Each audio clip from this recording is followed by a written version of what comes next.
Dr. John McArdle, Clinical Assistant Professor of Medicine in the Pulmonary Division and attending physician at Hartford Hospital, is here to talk about evaluation of the respiratory tract. Hello, nice to see you. Nice meeting you. I'd like to ask you several questions that are pertinent to your examination. And the first is, for evaluating the upper tract, I know you take considerable care in that, and it's a reminder to our students that respiratory examination does not begin and end with the lungs.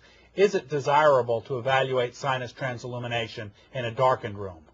Yes, it is, because very often the ambient light will impair your ability to see normal transillumination in the oral cavity, and so it's generally most useful to do that in a darkened room. Although, of course, for purpose of our demonstration, we may not show that because we don't want to fade to black on the camera. Correct.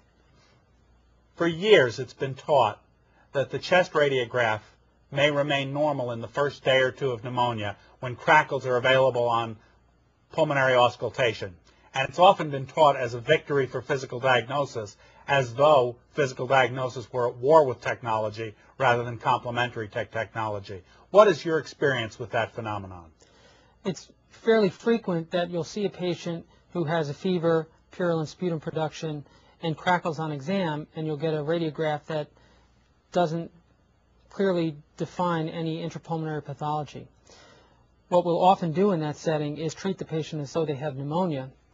I have yet to see, in my experience, an X-ray subsequently reveal a pneumonia after the initial X-ray was negative.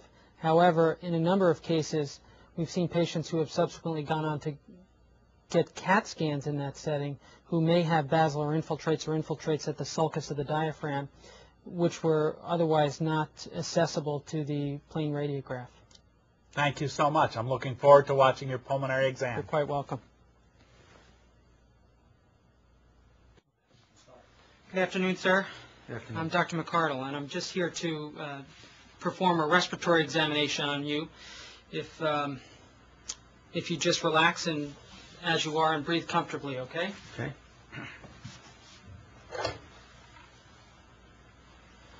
Now, when I perform a respiratory examination, I like to start from the head and head downward, essentially, and go through all the major organ systems that have significant impact on the lungs. So where I start initially is up at the eyes, and the things that I will look for would be any evidence of pallor in the conjunctiva. So you just pull the conjunctiva down and have a look at them. And that's to ascertain whether or not anemia or any blood abnormalities might contribute to a patient's sense of dyspnea. Subsequently, it's always also very important to just have a good look at the patient's eyes and assess for any evidence of abnormalities in the eyelids, any evidence of ptosis, because as you know, ptosis and pupillary irregularities are sometimes associated with intrathoracic neoplasms. There's a Horner's sign where patients will have a ptosis and meiosis of the ipsilateral pupil, which is in the setting of interruption of the cervical chain, the cervical sympathetic chain, which can sometimes be caused by an intrathoracic neoplasm.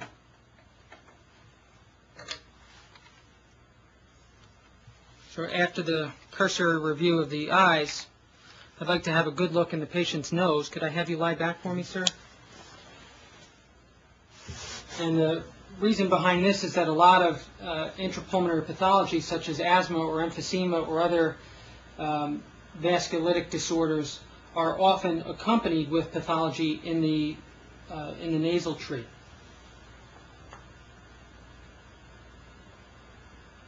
And with an otoscope or nasal speculum, you can visualize the inferior and middle turbinates and look for any ulcerations of the nasal mucosa that might go along with some of the aforementioned problems.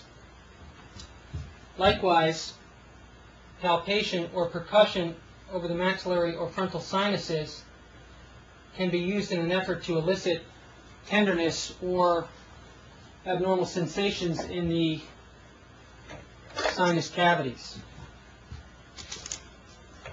Oral exam is also very important in patients in whom you suspect intrapulmonary pathology, as a number of different vasculitic disorders and pulmonary neoplasms are also seen in patients who have higher risks of oral neoplasms or ulcerations in the oral mucosa. I'm just going to have a peek alongside your teeth, sir, and open your mouth wide. Say ah. Ah. Again, ah. Ah. Okay. And I see no evidence on his exam for abnormalities of that sort. Next, I'd like to proceed to the neck. I'm just going to flex your neck up and down. Just make sure that everything moves around well. Just assessing for normal motion of the cervical spine. And then there's a series of different lymph node chains that it's important to palpate. We start with the submental nodes just under the chin. Follow with the submandibular nodes. And then the anterior cervical and posterior cervical chains, as well as the supraclavicular chains, which will often drain intrapulmonary neoplasms up into the supraclavicular area. I'm just going to have you turn your neck to the side, if you will. It's also often important in patients with significant lung disease to assess their jugular venous pressure, as intrapulmonary pathology such as emphysema or pulmonary fibrosis will often lead to right heart dysfunction and subsequent elevation of the jugular venous pressure. Now, it's important to try and distinguish between the jugular venous pressure waveform and the carotid pulsation. The jugular venous waveform has a far greater excursion with respiration than does the carotid pulsation, which should be unaffected by the patient's respiration. Likewise, you can alter the patient's jugular venous pressure just by pressing at the base of the neck to impede inflow into the chest. And I do not see any engorgement in John's jugular veins.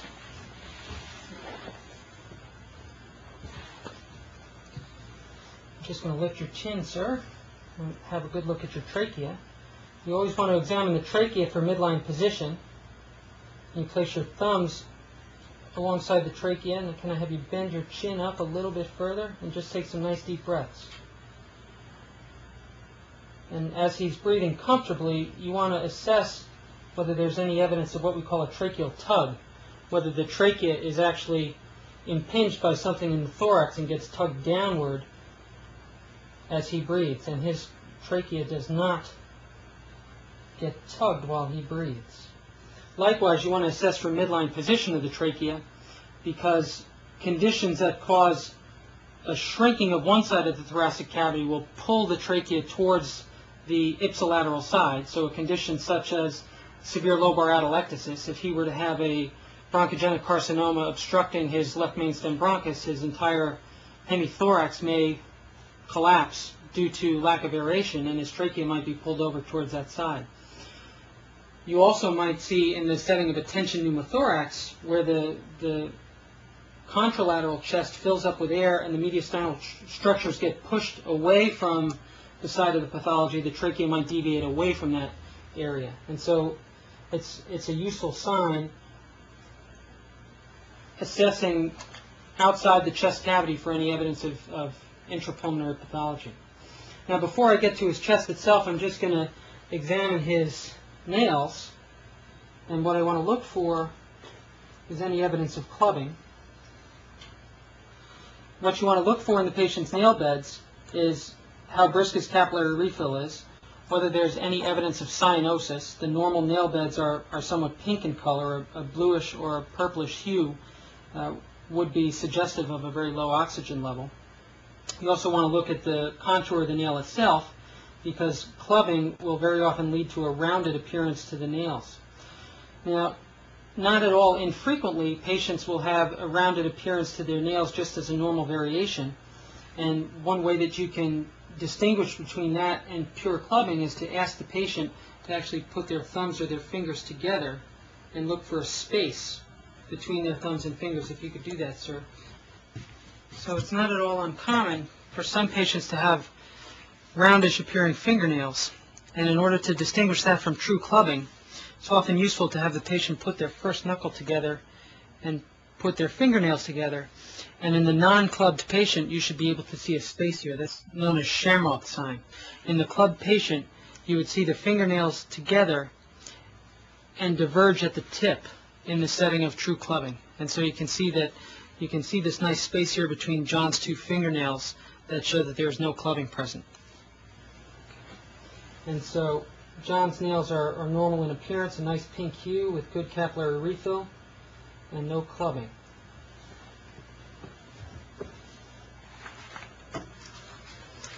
While I'm down on his arm, I'll go ahead and place the blood pressure cuff.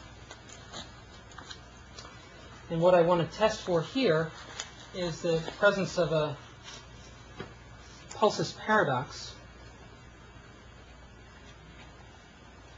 Now, the way I measure a pulsus paradox is I very slowly raise the blood pressure until no sounds are audible. And then I very gradually release the blood pressure cuff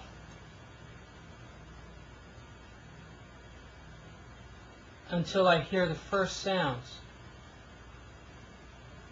And then I greatly restrict the speed at which the needle falls and observe the patient's breathing. And it is a normal finding for there to be an initial period where the patient's pulse is only audible during inspiration, or is only audible during expiration and disappears during inspiration. This will normally be in a range of 6 millimeters of mercury or less, but in the setting of either pericardial pathology or significant airway obstruction, that range will often be greater than 10. And John's is normal. Now, can I have you sit up and face the audience? Now, to examine the thorax, initially I'm just going to inspect the way he breathes. And as you can see, he's breathing comfortably. And I generally will count the patient's respiratory rate while I'm getting their pulse so that they're not aware that I'm doing it. Because if you ask a patient to sit still while I count your breathing, very often you're going to get a respiratory rate that is nowhere near their resting respiratory rate because they're aware it's being observed. But what I look for is symmetric expansion of the thoracic cavity during respiration, and I see no chest wall or spinal deformities such as kyphosis or kyphoscoliosis, which might impact his respiration. What I'll do subsequently as I observe him breathe is just place my hands together on his thorax, just along his lower thoracic spine, and ask him to breathe in and out deeply. And what I'm looking for is any difference in the excursion of each of my thumbs, which are nestled right alongside his spine. And what I'm seeing here is fairly symmetric expansion of his chest cavity. And likewise, you can do that along the xiphoid process at the lower part of the rib cage, and just breathe for me. And you can see the excursion of my thumbs is symmetric on both sides, suggesting that there is symmetric aeration in both sides of his thoracic cavity. The next step is going to be percussion of his chest with a very sharp motion of the wrist. And you can hear the percussion tone change to dull when we get over his diaphragm. It's nice and resonant over the lung fields.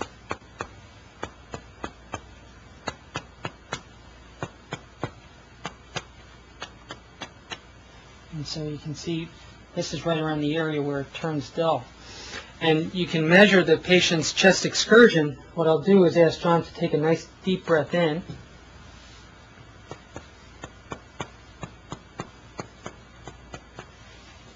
And measure the lower part of his diaphragm. You can breathe normally.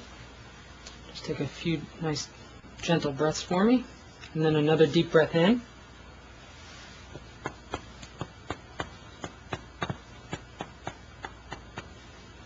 Okay. And out, sir. So you can see this is where his diaphragms are on full inspiration. Now you can take a few nice gentle breaths and then breathe all the way out.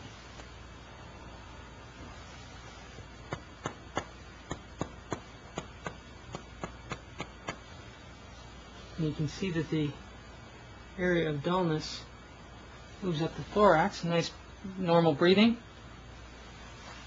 And take a nice breath out for me.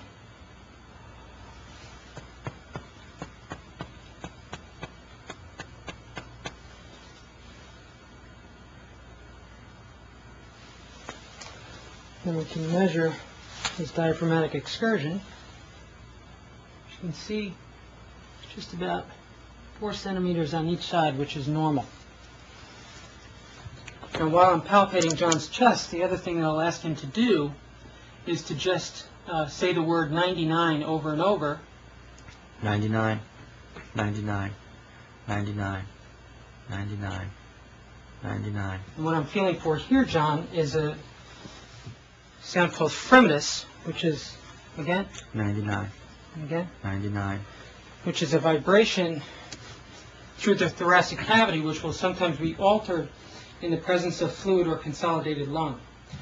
Fremetus will be decreased in the presence of pleural fluid that is around the thoracic cavity, but increased in the setting of pulmonary consolidation or significant atelectasis at certain parts of the lung field. And so John's fremetus does certainly feel normal. Subsequently, I'd like to just listen to John's breathing, and I'll have him breathe in and out gently through his mouth. The normal breath sounds that you'll hear are bronchovesicular breath sounds.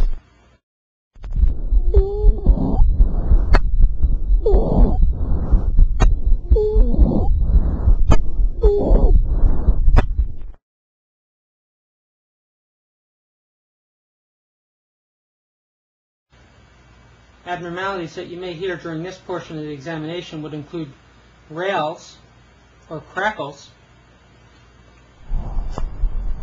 which are generally present during inspiration,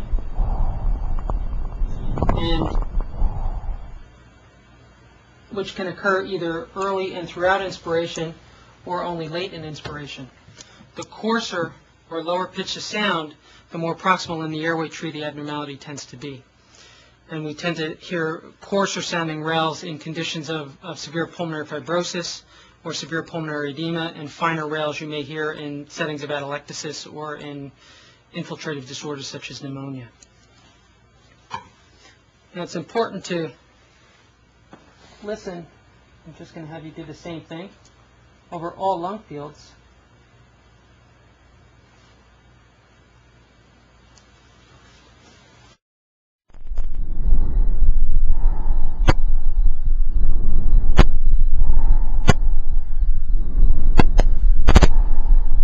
Areas of the upper lobe, if careful attention is not paid.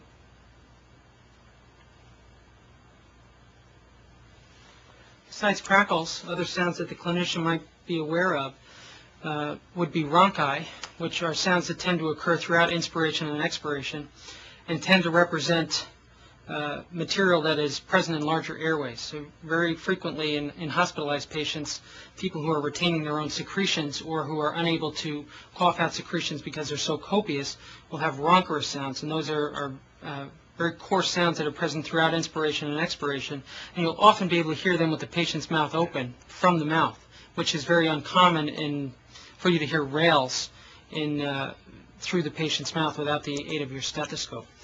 It's very often also possible to feel increased fremetus in patients with significant rhonchi. So those sounds get transmitted down through the airway from the large airways. Other sounds that you might hear would be something called a pleural friction rub, which also tends to be present throughout inspiration and expiration and might be associated with dullness to percussion or decreased breath sounds through the area of a pleural effusion. Wheezing is another sound that is often heard and differs from the other in its musical quality. Once it's heard, it's not often forgotten. Wheezes can occur at any time during inspiration or expiration, but we tend to see them first during the expiratory phase of the respiratory cycle. In evaluating any patients with obstructive lung diseases, one of our most useful tools is a peak flow meter. And what this allows you to do is measure the maximal flow rate that the patient is able to generate on expiration. And the way that you would instruct a patient to do this, John, I'd just ask you to stand up. It's important to do it standing as opposed to sitting.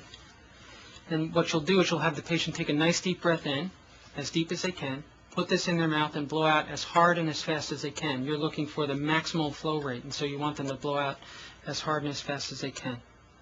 I want you to take a nice deep breath, put that in your mouth, and blow out hard.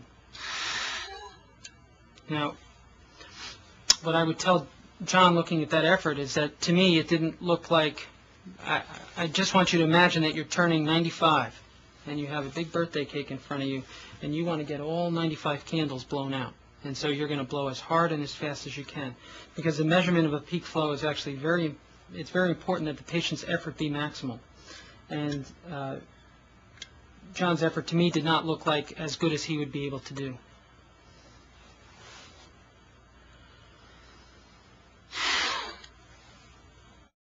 Okay, so he's up around 400, so we're getting there.